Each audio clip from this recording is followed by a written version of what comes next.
শরীফ ওসমান হাদির ওপর গুলিবর্ষণের ঘটনায় নতুন ও চাঞ্চল্যকর তথ্য সামনে এসেছে।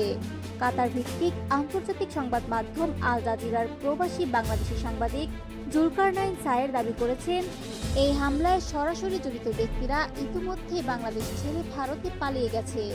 শনিবার গভীর রাতে নিজের ভেরিফাইড ফেসবুক আইডিতে দেওয়া এক পোস্টে জুলকারনাইন সায়ের জানান, হামলাকারীদের বর্তমান অবস্থান ভারতের আসাম রাজ্যের গুয়াহাটি শহরে। 12 ডিসেম্বর সন্ধ্যায় সীমান্ত অতিক্রম করে ভারতে প্রবেশ করে মূল শুটার ও তার সহযোগী। শরীফ ওসমান হাদিকে হত্যার উদ্দেশ্যে গুলি চালানোর ঘটনায় সরাসরি জড়িত ছিলেন সাবেক ছাত্রলীগ নেতা ফয়সাল করিম মাসুদ, যিনি দাউদ খান নামেও পরিচিত।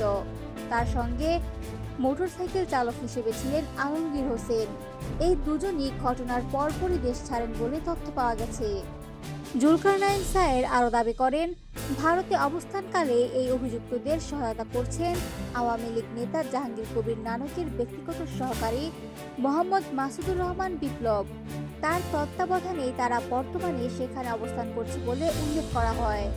নির্ভরযোগ্য সূত্রের বরাতে ওই সাংবাদিক জানান, পুরো হামলাটি ছিল অত্যন্ত পরিকল্পিত। শুধু একটি হামলাই নয়, একই ধরনের আরও হামলার জন্য একাধিক হিট টিম প্রস্তুত রাখা হয়েছে বলেও আশঙ্কা প্রকাশ করেন তিনি।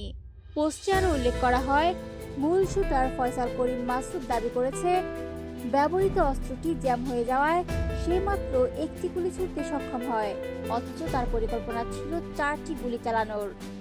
তবে এ বিষয়ে এখনো পর্যন্ত আইনশৃঙ্খলা বাহিনীর পক্ষ থেকে কোনো আনুষ্ঠানিক বক্তব্য পাওয়া যায়নি।